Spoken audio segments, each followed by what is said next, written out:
बहुत लंबे समय से आप लोग इस सभा में मौजूद हो। मैं सबसे पहले आप सबको बहुत बहुत धन्यवाद देना चाहता हूं, बधाई देना चाहता हूं कि हमारी पार्टी के, राहुल गांधी जी के और देश के इस महत्वपूर्ण मुद्दे पर आप सब लोगों की उपस्थिति इस बात को दर्शाती है कि आने वाले समय में हम इस मुद्दे को पूरे देश प्रदेश में लेकर जाएंगे। दोस्तों, सभी नेताओं ने अपनी बात विस्तार से रखी और बहुत अच्छी तरह आपको उस मुद्दे के बारे में बताया जो आज देश के लिए एक बहुत बड़ा चिंता का विषय है। आप सभी जानते हो, आज से कुछ दिन पहले राहुल गांधी जी ने बिहार में वोट अधिकार रैली निकाली, एक यात्रा निकाली।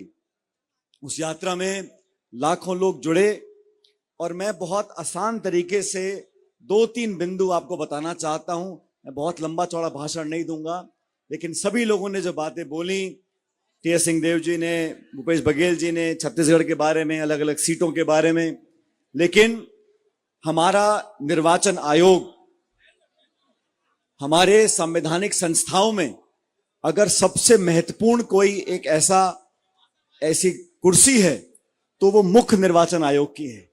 हमारे गणतंत्र को जन्म हुए 70-75 साल हो गए और देश में लोकतंत्र की जड़ें गहरी कब हुई? इस देश में जब लोकतंत्र स्थापित हुआ था तो पश्चिम के देश के लोग बोला करते थे कि भारत के लोग अनपढ़ हैं, गरीब हैं, जाति धर्म में बटे हुए हैं, यहां पर लोकतंत्र कामयाब नहीं होगा। ये लोग वोट डालना जानते नहीं, ये लोकतंत्र का इस्तेमाल नहीं कर सकते। जो पढ़े लिखे, शिक्षित, विकसित लोग हैं, सिर्फ वो ही वोट डालकर लोकतांत्रिक व्यवस्था को अंजाम दे सकते हैं। सन 52 में इस देश में पहले चुनाव हुए और मैं आज साधुवाद देना चाहता हूं उन नेताओं को जिन्होंने संविधान का निर्माण किया, लोकतंत्र की जड़ें मजबूत करी और पहली बार देश में एक व्यक्ति एक वोट का अधिकार दिया। अमेरिका में, अनेकों देशों में रंग के हिसाब से लोगों को वोट देने का अधिकार नहीं था। महिलाओं को वोट देने का अधिकार बहुत दिनों बाद आया, लेकिन भारत वो गर्वशाली देश है जहां पर आजादी के बाद हर व्यक्ति को जाति, बिरादरी, समुदाय, भाषा, खाना पीना सब एक वोट का हर व्यक्ति को अधिकार था। और उसी लोकतंत्र की इमारत पर आज बहुत से लोग नेता बने हैं। आज मुझे चिंता किस बात की है? आज राहुल गांधी जी को चिंता किस बात की है? ये छोड़ दीजिए, चुनाव में हार गए, जीत गए, सरकार में आए या नहीं आए, लेकिन जो व्यवस्था निर्मित हम लोगों ने करवाई थी, कांग्रेस पार्टी ने करी थी, उस व्यवस्था को जानबूझकर कमजोर किया जा रहा है। मैं सिर्फ 2-3 उदाहरण आपको देना चाहता हूं। ऐसी क्या मजबूरी थी कि राहुल गांधी जी को महीनों तक अध्ययन करने के बाद जनता के सामने आना पड़ा? सबसे पहले आपको जानकारी बताना चाहता हूं, इस देश में जो मुख्य निर्वाचन आयोग है, उसका जो मुखिया है, उसका चयन कैसे होता है? 3 लोगों की कमेटी थी, प्रधानमंत्री, प्रतिपक्ष के नेता और मुख्य न्यायाधीश। चीफ जस्टिस ऑफ इंडिया, प्रधानमंत्री और नेता प्रतिपक्ष, 3 लोगों का एक पैनल था। अनेक नाम आते थे, ये तीनों लोग बैठकर एक व्यक्ति का चुनाव करते थे।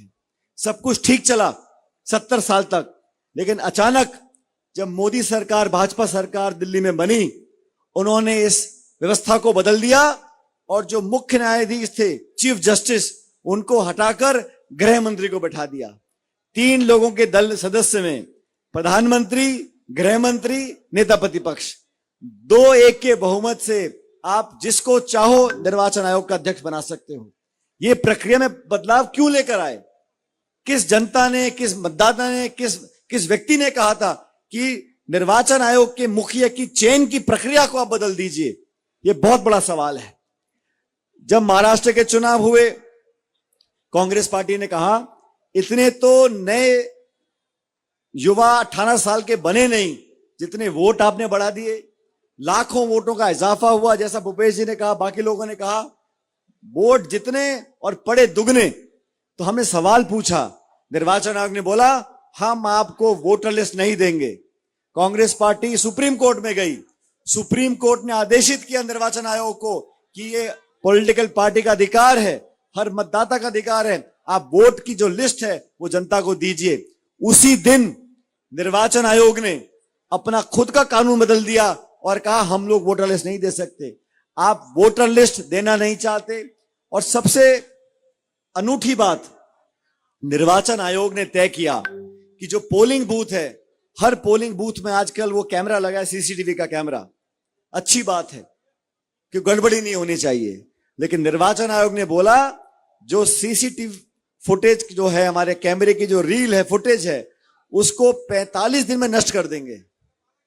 क्यों कर देंगे? अगर मैं कल कोर्ट कचहरी जाऊंगा अपने चुनाव में हार जीत को चुनौती देने के लिए, कोर्ट सबूत मांगेगा। सबूत निर्वाचन आयोग के पास है। निर्वाचन आयोग 45 दिन में सीसीटीवी की फुटेज को नष्ट करना चाहता है। आप निर्वाचन आयोग का चयन कैसे होगा, उसमें बदलाव करते हो, वोटर लिस्ट देते नहीं हो, सीसीटीवी फुटेज को आप डिलीट करना चाहते हो। आप चाहते ये हो कि एक पार्टी का राज हो, एक विचारधारा हावी रहे, देश में हम लोग धरने करें, प्रदर्शन करें, वोट मांगे, लेकिन जो चुनाव कराने वाली संस्था है, अगर वो पारदर्शी नहीं होगी, अगर वो सच के साथ खड़ी नहीं होगी। और राहुल गांधी जी ने सवाल पूछा निर्वाचन आयोग से, मुझे इतना अजीब लगा, हम सवाल पूछें निर्वाचन आयोग से, जवाब देते हैं बीजेपी के प्रवक्ता। बीजेपी के प्रवक्ता, बीजेपी की सरकार निर्वाचन आयोग को संभालने में, बचाव करने में लगी है।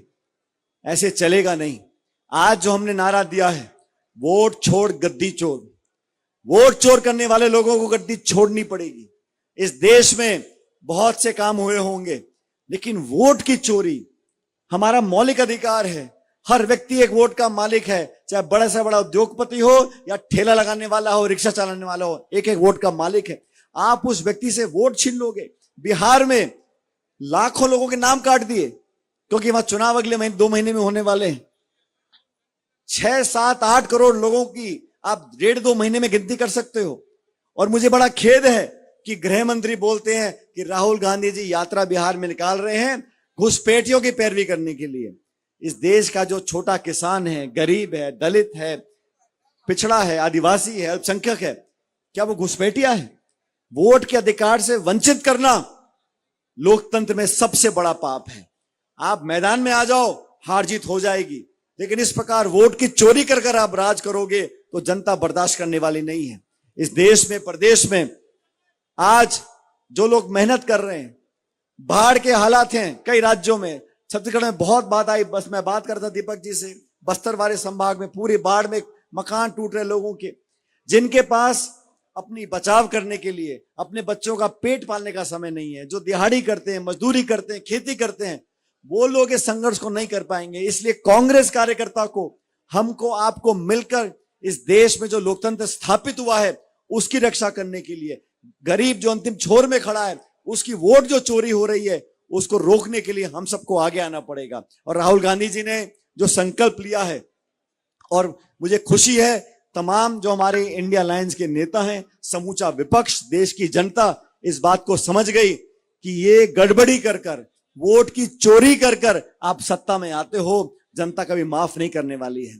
आज छत्तीसगढ़ में सरकार बीजेपी के बने 1.25 साल हो गए।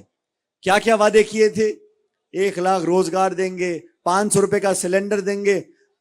मैं सरकार से पूछना चाहता हूं, आपको क्या अधिकार था?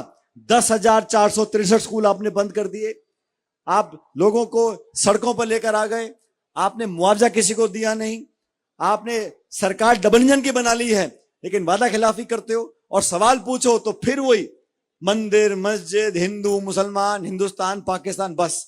बाकी खाद, बीज, खेत, पानी, चीनी, बिजली से कोई मतलब नहीं। इस सरकार को भी बदलना है, लेकिन सबसे पहले हमें अपने संविधान में जो ताकत दी है एक एक वोट की, उस वोट की रक्षा करनी पड़ेगी। मैं अध्यक्ष जी से, महंत जी से चर्चा कर रहा था। आज आप सब लोग यहाँ बिलासपुर जिले के आसपास के इकट्ठे हुए हो, ये संदेश पूरे देश में जाना चाहिए कि वोट चोरी हमारी करेगा, जनता बख्शेगी नहीं। और ये भारतीय जनता पार्टी सत्ता के दम पर, पैसे के दम पर लोगों को डराकर हमारे नेताओं को आप बंद करना चाहते हो। कवासी लखमा जी आज जेल में बंद कर रखे हैं, भूपेश जी के बेटे को आपने बंद कर रखा है। ये ईडी जो सीबीआई और इनकम टैक्स है, ये सिर्फ मीडिया को और विपक्ष के नेताओं को दबाने का इस्तेमाल हो रहा है। मैं चुनौती देना चाहता हूं प्रधानमंत्री जी को और गृह मंत्री जी को। आप बताइए 11 साल में कितने भाजपा के नेताओं पे छापा डाला है आपने? आपके सारे नेता साधु हैं, सब नहाए धोले हैं, दूध के धुले हैं, किसी ने कोई गलती नहीं करी।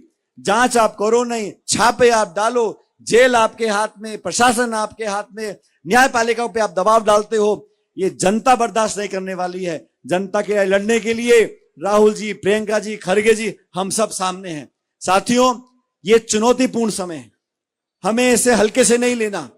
आज इन नेताओं को टारगेट कर रहे हैं, कल जो इनसे मुताबिक नहीं होगा उस पर दबाव की रणनीति करेंगे। इसलिए हम सबको एकत्रित होकर आगे आना है।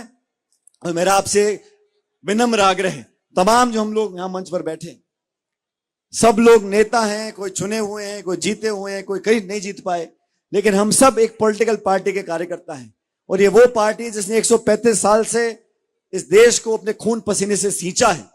आज वो समय आ गया, हमारी आने वाली पीढ़ियां हमसे पूछेंगी, लोकतंत्र का जो हाल बाकी देशों में हुआ है, हमारे आसपास ऐसा कोई मुल्क नहीं है जहां लोकतंत्र इतना मजबूत है, चाहे नेपाल है, चाहे बांग्लादेश है, चाहे पाकिस्तान, चाहे श्रीलंका। हिंदुस्तान में ऐसा क्यों है कि आज लोकतंत्र मजबूत है? इन भाजपा के लोगों की वजह से नहीं है, ये कांग्रेस के पुश्ती जो पुराने नेता थे, उन्होंने इस देश को मजबूत किया था। अगर उस समय के प्रधानमंत्री जो बने थे पहली बार, वो भी कहते मैं सत्ता हमेशा में रहूंगा, विरोधियों को संभाला, विचारधाराओं को पनपने दिया, अलग अलग दल बन गए, गठन हो गया, चुनाव होते गए, हारते गए, जीतते गए, लेकिन लोकतंत्र को मजबूत किया। ये लोग सत्ता में आए हैं, लोकतंत्र पे अपनी ताकत जमा कर एक कब्जा करना चाहते हैं, इसको हम बर्दाश्त नहीं करेंगे। पूरे छत्तीसगढ़ में जहां की जिम्मेदारी हम सब लोगों को दी गई है, हम लोग घर में, गांव में, कस्बे में, शहर में जाकर लोगों को जागरूक करेंगे। जैसे मैंने पहले कहा, वो गरीब जो 2 जून की रोटी नहीं कमा पाता, हम उससे उम्मीद करेंगे कि वो हमारी लड़ाई लड़े, ऐसा नहीं होगा। हम लोगों को, राजनीतिक कार्यकर्ताओं को इकट्ठा होकर और विशेष रूप से कांग्रेस के साथियों को मिलकर इस देश में जो स्थापित सरकार है उसको चुनौती देनी पड़ेगी। मैं आपसे आह्वान करना चाहता हूं, अभी 16 तारीख से हम लोग हस्ताक्षर अभियान चालू करेंगे और मैंने उमेश जी को बोला है, हम सब रायगढ़ से ऊपर से शुरू करेंगे, हर जिले प्रदेश में जाकर हस्ताक्षर अभियान करेंगे, दबाव बनाएंगे, लाखों करोड़ों हस्ताक्षर इकट्ठे कर कर बोलेंगे कि देश की जनता चाहती है चुनाव हो, निष्पक्ष हो, पारदर्शी हो, जो जीतेगा सो जीतेगा, हारेगा सो हारेगा, लेकिन वोट की चोरी, निर्वाचन आयोग को दबाव में काम कराना। और साथियों, मैं तो निर्वाचन आयोग को दोष नहीं देता, जिन्होंने उनको नौकरी पर लगाया है, जो उनके आका बैठे हुए हैं। क्या प्रेस कॉन्फ्रेंस करी निर्वाचन आयोग के मुखिया ने, कहा सीसीटीवी की जो फुटेज है वो हम जनता को नहीं दिखा सकते, हमारी माताएं, बहनें, बेटियां वोट डालने गई थी, उनकी फोटो नहीं आनी चाहिए। ये क्या कारण है कि आप माताओं बहनों की फोटो वोट डालते हुए जनता को दिखाना नहीं चाहते? पढ़े लिखे लोग, जिम्मेदार पदों पर बैठे लोग इस प्रकार की बातें करते तो मन में यह शक पैदा होता है कि दाल में कुछ काला है, और मुझे तो लगता है ये पूरी दाल ही काली है।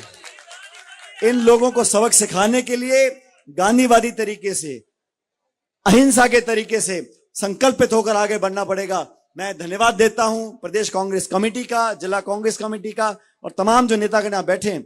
हम सब लोग एक मंच पर आकर आपसे आग्रह करने के लिए आए हैं कि अगले कुछ समय तक हम जनता के बीच में जाएं और जन जागरण अभियान रखें, जनता तक, लोगों तक, मतदाताओं तक उनको बताएं कि आपकी वोटों को छीना जा रहा है, हम बर्दाश्त नहीं करेंगे। इन्हीं शब्दों के साथ मैं आप सबका धन्यवाद करना चाहता हूं। आप लोग बहुत देर से यहां बैठे हो, लेकिन आने वाले समय में इस अधिकार की लड़ाई को राहुल जी के नेतृत्व में हम लोग लड़ते रहें, ये संकल्प हमें लेना पड़ेगा। आप सभी लोगों का बहुत बहुत धन्यवाद, और मैं प्रभु से, परमात्मा से कामना करता हूं कि आप लोग खुश रहो, फलो फूलो, आगे बढ़ो और ईश्वर आपकी झोलियों में खूब सारी खुशियां दे। बहुत बहुत धन्यवाद। राम राम साहब।